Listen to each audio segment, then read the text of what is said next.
La Carson 1/5 CY après quelques packs. J'ai passé donc quelques packs sur cet engin. Un seul pack d'origine puisque livré en 2 fois 3S 3000. Je le répète, vaut mieux rien mettre avec que de mettre ça avec. Coupure réglée très très haute du vario d'origine, ça c'est très bien. Par contre, au bout de 6 ou 7 minutes avec les batteries d'origine en carafe, alors qu'on a chargé que 3000 au total, donc 1500 par batterie, c'est-à-dire qu'on a sorti que la moitié de ce qui était dans le lipo. On a essayé l'engin entièrement d'origine. J'ai ensuite mis 2 x 6S 5000, donc on est parti en 6S 10000. Coupure au bout d'une vingtaine de minutes. Là, tu te dis merde, qu'est-ce qui se passe? Et effectivement, donc cette coupure du vario est réglée au maximum, c'est-à-dire à 3,6. C'est bien d'un point de vue sécurité. Par contre, si c'est pour sortir la moitié de l'énergie des lipos, ça sert à rien. J'ai rechargé mes 6S. On a rechargé évidemment 5000 mAh sur les 10 000 présents. Donc, on peut largement descendre la coupure à 3,4. Ça devrait aller déjà beaucoup mieux. C'est ce qu'on va encore tester. On fera encore des films, ne vous en faites pas. La carrosserie est belle. La carrosserie, je ne peux pas vous dire si c'est solide, puisque pour l'instant j'ai roulé tout seul pour éviter toute source d'impact ou autre.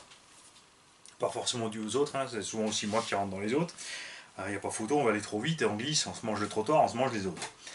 Cet engin est très très joueur de l'arrière-train. Alors ça se tient en ligne, ça se maîtrise, sauf quand on arrive trop vite. Quand tu arrives trop vite, c'est foutu, tu ne peux plus rien attraper. On a 3 diffs qui sont clairement à la sensation, on verra quand ça sera ouvert. Pour moi, graissé, complètement détendu. Malgré que le diff central soit détendu, et ben l'accélération, franchement, c'est pas dégueu, ça patine pas trop de l'avant, ça part bien, ça c'est dû évidemment au long anthrax. Les pneumatiques aussi, ça glisse du cul parce que les pneumatiques sont beaucoup trop durs. Les roues d'origine, même avec un sol à 30 degrés, ne chauffent pas vraiment, on a du mal à atteindre, même en faisant burner, on atteint à peine les 40 degrés, ce qui fait que forcément le profil tient un moment. Là on a passé 5 packs, en gros on a roulé 1 heure, reste facile plus de la moitié du pneu. Ça peut être sympa d'un autre côté, avec si ça glisse tout le temps de l'arrière, ça peut être vraiment ennuyeux.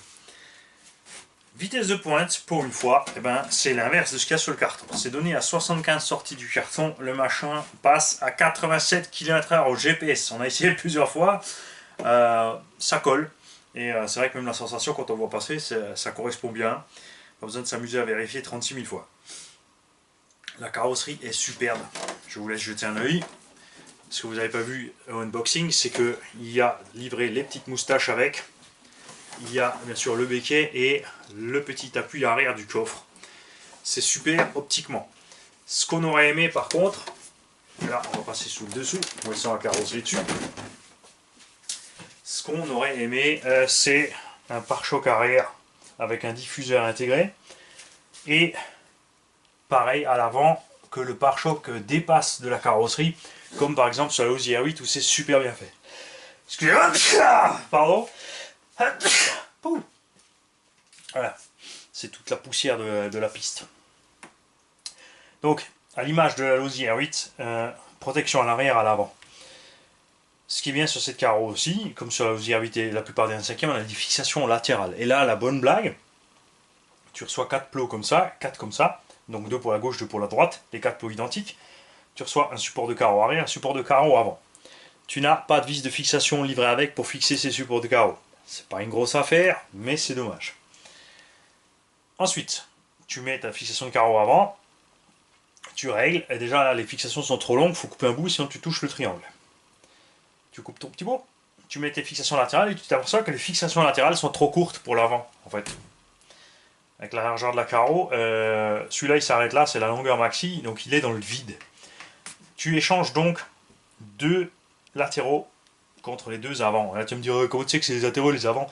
Parce qu'ils n'ont pas la même forme. Les supports de carreaux supérieurs ont ici une coupelle conique, à l'arrière, à l'avant, et les latéraux sont plats. Pourquoi ils sont coniques, on ne sait pas, ça va plus mal sur la carreau, on aurait préféré des plats aussi, mais bon, c'est comme ça. Donc tu récupères tes avants, j'espère que tu ne les as pas trop coupés, et tu les mets là, et là, t'es pile poil, hein. Je suis à ras, je suis au dernier trou de fixation pour être à la bonne largeur. Ce système de fixation est cool, parce que c'est relativement simple, c'est facile à enlever et franchement ça tient super bien. La carrosserie ne bouge pas quand on roule. Même l'arrière, je dois dire, j'ai râlé un petit peu pour cet arrière, mais ça ne bouge pas. Pneumatiques, donc c'est clair, qui sont beaucoup trop durs. On mettra des carrés FG, on va mettre des roues SP Diabolique Soft dessus et je suis sûr que en ne faisant que ça, ça va changer du tout au tout le comportement du véhicule. Et là d'ailleurs, je suis un peu, j'hésite entre changer d'office les roues sans toucher tout le reste ou d'abord changer les huiles de diff pour voir le remplacement, l'augmentation du comportement, pour voir si on a un meilleur comportement, pardon, et ou tout d'abord commencer peut-être par les suspensions. On va changer d'abord l'huile de diff pour durcir l'huile, puisque les ressorts sont durs. La suspension est bonne point de vue dureté, par contre c'est une deux-deuche. Ça rebondit et ça se sent dans les appuis. Ça provoque évidemment aussi le fait que le cuir glisse autant, puisque d'un côté tu vas t'appuyer dessus, le ressort va bien amortir, et de l'autre côté par contre, comme l'huile ne retient pas la suspension, ça va te le pousser, donc ça va te faire l'inverse. Quand tu as un changement de position, ça te balance le véhicule, même si bien sûr, comme on a des réglages de butée et de suspension, on reste plat. L'effet, en fait, on voit très bien sur les vidéos, vous allez voir, j'ai fait quelques ralentis, même si la qualité n'est pas top bonne des ralentis. Sur les changements de position, on a énormément... la caisse bascule énormément en fait. Donc déjà changer peut-être cette huile de suspension pour commencer. Ensuite ouvrir les diffs, changer les huiles de diff. Quoique le comportement avec ces trois diffs détendus est assez agréable. On va peut-être d'abord durcir les amortos et ensuite, enfin l'huile, et ensuite passer sur les pneus SP pour voir la différence, puisque point de vue poids, on est à peu près pareil. Les roues d'origine ont à peu près la même taille, sont un tout petit peu plus grandes même que les SP. J'aime beaucoup le look, d'ailleurs, le design des jantes. J'aime la solidité des jantes et des pneus. Après, pour quelqu'un qui roule loisir, franchement, en 4S, ça peut suffire. Tu mets 2 fois 4S en parallèle, tu descends un petit peu ta coupure et tu es tranquille. Ah, aussi, on a sur les ailes, ici, on a une espèce de guide d'air aussi, qui est super bien fait. Enfin, la carrosserie est vraiment très détaillée, j'aime beaucoup.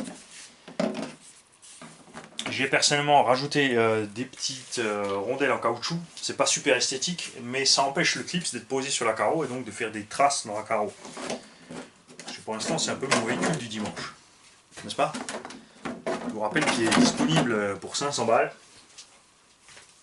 Et croyez-moi, pour 500 balles, ça vaut le coup. Puisque je suis pas sûr que je vais vous le donner.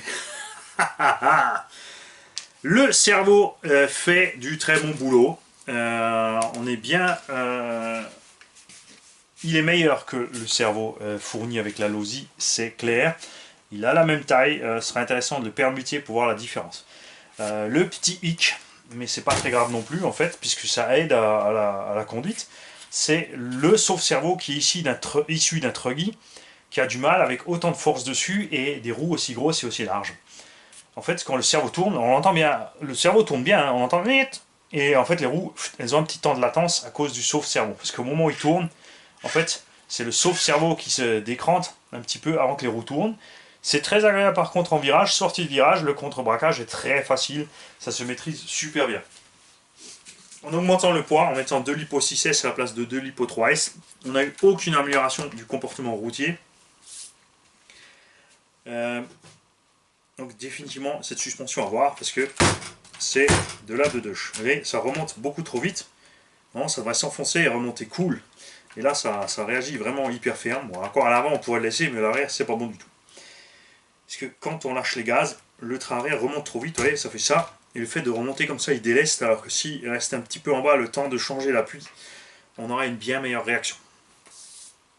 La transmission au bout de ces 5 packs. Alors qu'on a roulé donc j'ai pas changé la coupure, comme dit, hein, c'est pas grave. On a des petites traces quand même dans la transmission, mais sans plus. Après, j'y suis allé fort sur les drifts et les burns. À l'avant, c'est bon. Les cardans centraux, c'est beau. Pas de traces non plus à l'arrière. Dans les cardans, la sortie des cardans centraux. On a bien sûr monté en température les diffs, les machins, les bidules, mais tout fonctionne bien, ça reste bien soyeux. Donc au niveau du travail de graissage, d'huilage, c'est bien fait. Le diff central est quand même un peu plus dur que l'avant et l'arrière, donc à voir s'il y a de l'huile ou de la graisse là-dedans. Le vieux Obi-Wan, ici 150 ampères, fait super bien son travail, c'est clair. Fixé malheureusement seulement au double face, je suis vraiment pas fan de ce genre de choses. Avec la poussière et tout, ça se décolle vite, ça peut vite se balader, c'est un risque quand les câbles vont se promener. Et mon plus gros reproche, enfin le seul reproche avec vraiment de cette machine, c'est les bacs à lipo qui sont trop petits. On ne peut pas dire on découpe l'arrière puisqu'on a ici une vis avec un écrou. Fait que si tu découpes l'arrière, il te manque la fixation arrière. Ça peut se compenser facilement. Le châssis est très épais. On a facile 2 mm, 5, 3 mm d'épaisseur de châssis. Moi perso, je vais donc tout simplement percer dans le châssis. Je vais découper l'arrière du bac, percer 2 trous à l'arrière. Je préfère 2 que 1. Et mettre des filetages en M3 ou alors un seul en M4 à voir. Ça pourrait largement faire le boulot, puisqu'il n'y a que 2 vis qui tiennent d'ailleurs ces bacs, c'est assez intéressant. Donc soit je vais changer les bacs, soit découper l'arrière et mettre donc une vis à tête fraisée au-dessus dans le plastique, on va en mettre 2, et faire 2 vis M4 qui ne dépasseront donc pas dessous du châssis, mais avec le filetage dans le châssis. Ça sera beaucoup plus intéressant de pouvoir mettre des lipos plus longues. On va laisser les buter avant pour éviter bien sûr que la lipo aille se promener dans le moteur ou autre. Je le répète, je pense perso que si ce moteur avait été monté ici, en contrepartie du cerveau, le récepteur et le arrêt au-dessus, et derrière des bacs lipo de là jusque là, pour une 1/5, ce serait top, parce qu'on peut mettre du 7, du 8000, du 10 000, il existe des lipos en 10 000, si tu mets là 2 fois 6, 16, 10 000, pas besoin d'un taux de décharge énorme avec un moteur pareil. Niveau autonomie, déjà là on sort à 87 km/h sorti du carton, donc on aligne tous les thermiques, enfin on les aligne, on passe à côté. Des thermiques, je parle sortis du carton. Attention les mecs qui font du thermique. Bien sûr, un 70 cc, ça marche. Évidemment, un 125 cc de temps, moi aussi je peux monter. Je suis mécano. Donc je peux démonter un moteur de XT 125. Je peux vous le fourrer dans un Losi 5. Une XT 125, ça monte à 100 avec un pilote dessus, donc 200 kg et des brouettes en mouvement. Dans un Losi 5, ça va tout déchirer, c'est pas le problème. Mais il y a le prix, il y a l'autonomie. Avec un 125, ton réservoir d'un litre, hein. Voilà. Donc pour rester équivalent, niveau tarif, là, sortie du carton, 700 balles, tu mets des bonnes lipos dedans, tu mets des 3S 8000 ou autres, ou des 6S en parallèle, tu descends un petit peu ta coupure.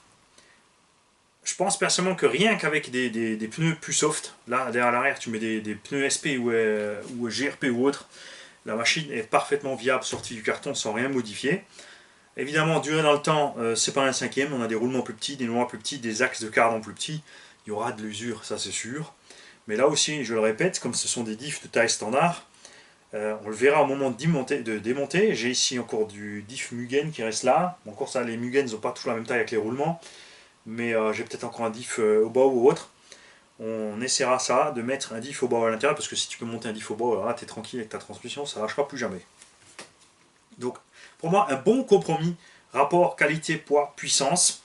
Les 700 balles et des brouettes sorties du carton, moi c'est un peu trop, je trouve, pour la simplicité de la technique utilisée, juste rallonger un châssis, utiliser 2 trains de Truggy. Mais des gros points positifs au niveau du moteur. Servo, un standard plus balèze aurait suffi, bon, plus petit, plus léger. Vario, un Quick Run 6S, ça aurait suffi aussi. Plus petit aussi, beaucoup plus fiable. Bon, même si c'est assez incroyable, mais c'est pas du 100% étanche. Le Quick Run reste complètement étanche. Des meilleurs pneus. La Caro, il n'y a rien à faire. Elle est juste superbe. Petit pare-choc avant-arrière. Enfin, des petits détails de rien du tout. Donc, je ne suis pas conquis par le véhicule, mais je ne suis pas déçu. Je pensais vraiment que ça serait pire. Je me suis dit, bon, ça va pas aller, ça va s'user. Ça va être catastrophe, et en fait non, c'est plutôt pas mal, je dois dire, pour une utilisation loisir, tout à fait top, et pour un compétiteur je pense que c'est facile d'upgrader les performances des véhicules. Une très bonne base avec le poids léger et la place qu'il y a ici pour un moteur en 40 mm. On a une clampe qui tient le moteur, on pourrait passer facile à un 40-92, 1300 kV en vitesse. On pourrait grimper à, puisque TP Power font des moteurs de bateau 40-110, on pourrait monter un moteur de Maboule, ce qui ne tiendra pas à sa transmission. Pour un speedrun, ça tiendra, après l'utilisation, non. Et je dois dire que 87 km/h sorti du carton, avec l'étagement qu'il a, au bout d'un quart d'heure, 20 minutes, le moteur avait 60 degrés, donc l'étagement n'est largement pas trop long. C'est bien foutu, ils ont assuré cette partie-là. Et si on n'a vraiment pas d'ennui mécanique dans la durée dans le temps avec les diffs ou autres, c'est une super petite machine. Pas dispo en France, Carson c'est un importateur allemand. Il a l'exclusivité de ses châssis, on les trouve nulle part ailleurs.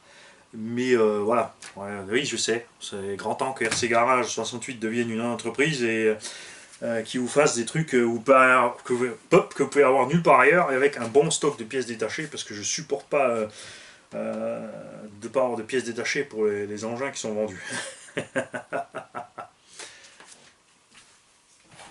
En résumé, Mani il est content. Mani il va progressivement, étape après étape, parce qu'on va se prendre le temps avec celle-là, de se filmer la chose.